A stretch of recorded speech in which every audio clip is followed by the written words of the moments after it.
दोस्तों, क्या आप जानते हैं महाभारत में द्रौपदी के चीरहरण के बाद द्रौपदी के साथ कौरव ने क्या किया था? और आप ये जानकर हैरान रह जाओगे कि द्रौपदी 5 पांडवों के अलावा किसी और से भी प्रेम करती थी, जिसका नाम सुनकर आप दंग रह जाओगे। और द्रौपदी ने क्यों दिया था कुत्तों को इतना बड़ा श्राप, जिसकी वजह से कुत्ते आज भी खुले में सहवास करते हैं। दोस्तों, महाभारत ग्रंथ में ऐसी बहुत सी कहानियां हैं जो आज भी लोगों के लिए एक रहस्य बनी हुई है।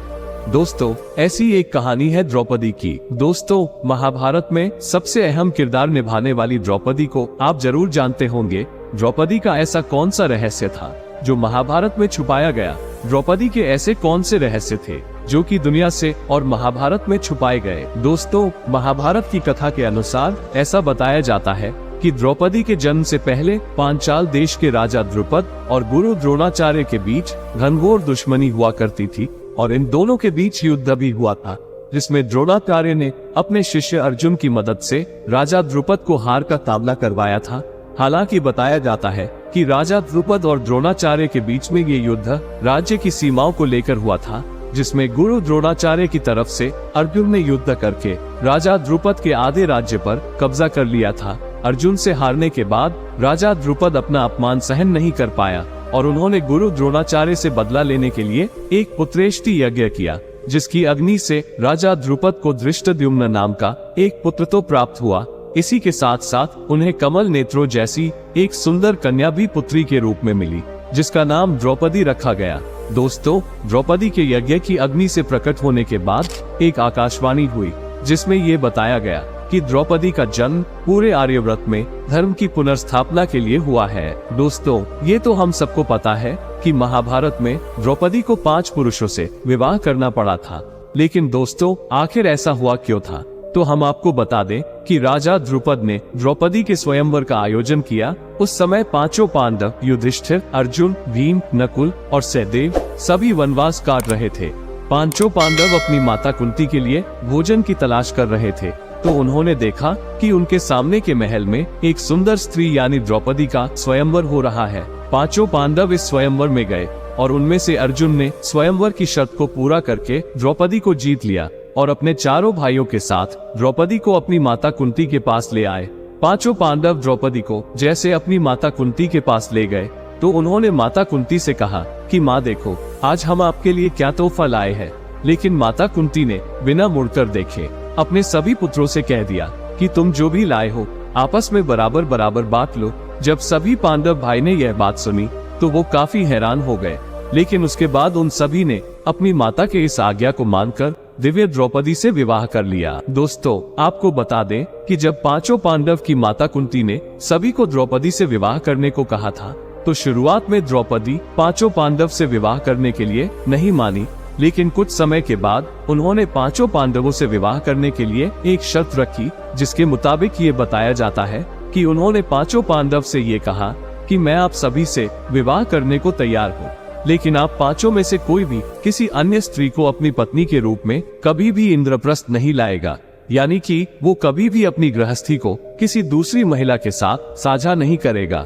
दोस्तों, यही वजह है कि 5 पांडवों की पत्नी के रूप में सिर्फ द्रौपदी ही इंद्रप्रस्थ की एकमात्र रानी थी। जब द्रौपदी माता कुंती की कुटिया में पहुंची थी, तो माता कुंती ने 5 पांडवों को यह आदेश दिया था कि वो जो भी लाए हैं आपस में बराबर बराबर बांट ले। लेकिन जब माता कुंती ने मुड़कर देखा तो वो भी हैरान हो गई और सोचने लगी कि उन्होंने ये क्या अनर्थ कर दिया।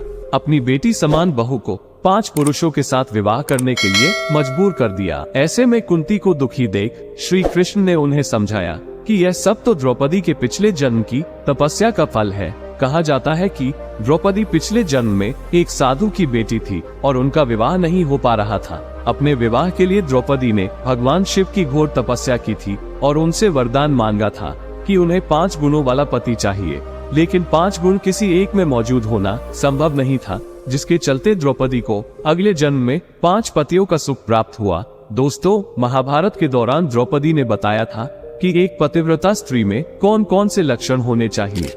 एक बार की बात है, जब श्री कृष्ण की पत्नी सत्यभामा द्रौपदी से मिलने आई, तो उन्होंने द्रौपदी से यह पूछा कि आपके 5 बलशाली पांडव आपका इतना सम्मान क्यों करते हैं।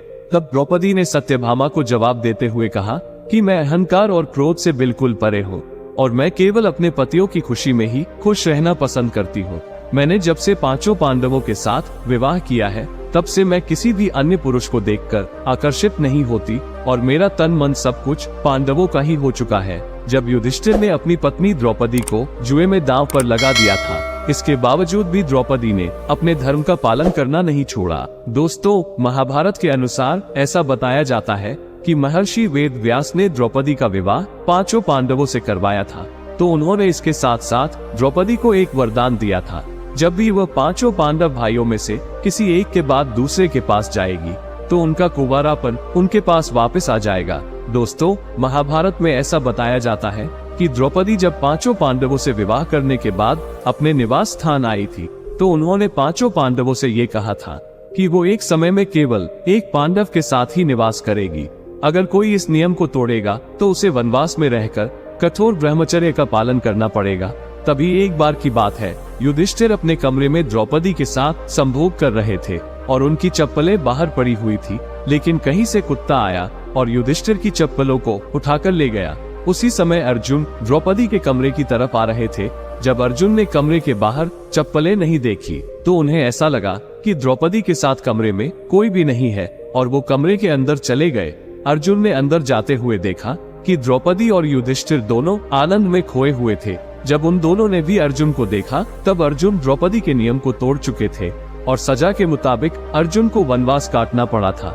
लेकिन दोस्तों, जब द्रौपदी को ये पता चला कि इसमें अर्जुन की कोई गलती नहीं थी और ये सब कुछ कुत्ते की वजह से हुआ, तो द्रौपदी ने सभी कुत्तों को ये श्राप दिया था कि जिस तरह से तुम्हारी वजह से किसी ने मुझे संभोग करते हुए देखा है, उसी तरह पूरी दुनिया तुम्हें भी संभोग करते हुए देखेगी और तुम्हें भी लज्जा का एहसास होगा। दोस्तों, ऐसा बताया जाता है कि स्वर्ग यात्रा के दौरान जब खाई में गिरकर द्रौपदी की मृत्यु हो गई, तब भीम ने अपने बड़े भाई युधिष्ठिर से ये पूछा था कि द्रौपदी ने अपने जीवन में कभी कोई पाप नहीं किया, फिर वो हमारे साथ स्वर्ग क्यों नहीं जा सकी? जिसका जवाब देते हुए युधिष्ठिर ने भीम से कहा कि द्रौपदी हम पांचों पांडव भाइयों में से सबसे ज्यादा प्यार अर्जुन से करती थी, जिसे उसने हमसे छुपा रखा था और यही वजह है कि वो स्वर्ग तक नहीं जा सकी। परंतु दोस्तों, बताया ये भी जाता है कि द्रौपदी ने कर्ण के प्रेम का रहस्य भी छिपाया था। दोस्तों, बताया जाता है कि द्रौपदी जब वनवास का 12 वर्ष काट रही थी तो वो एक दिन 5 पांडवों के साथ जंगल से गुजर रही थी, जहां उन्होंने एक जामुन का पेड़ देखा और जामुन के पेड़ में जामुन का गुच्छा लटक रहा था। जामुन के गुच्छे को देखते ही द्रौपदी ने उसे तोड़ लिया। तभी वहां श्री कृष्ण प्रकट हुए और उन्होंने द्रौपदी को बताया, एक साधु अपना 12 वर्ष का उपवास खत्म करके उसे खाने वाला था और अब तुम्हें उस साधु के श्राप का शिकार होना पड़ेगा। इसी के साथ ही श्री कृष्ण ने ये कहा कि यदि जामुन के पेड़ के नीचे जाकर तुम अपने जीवन का एक ऐसा सत्य बोलोगी जिसे तुमने सबसे छुपाया हो, तो उस पेड़ पर जामुन का गुच्छा वापस लग जाएगा।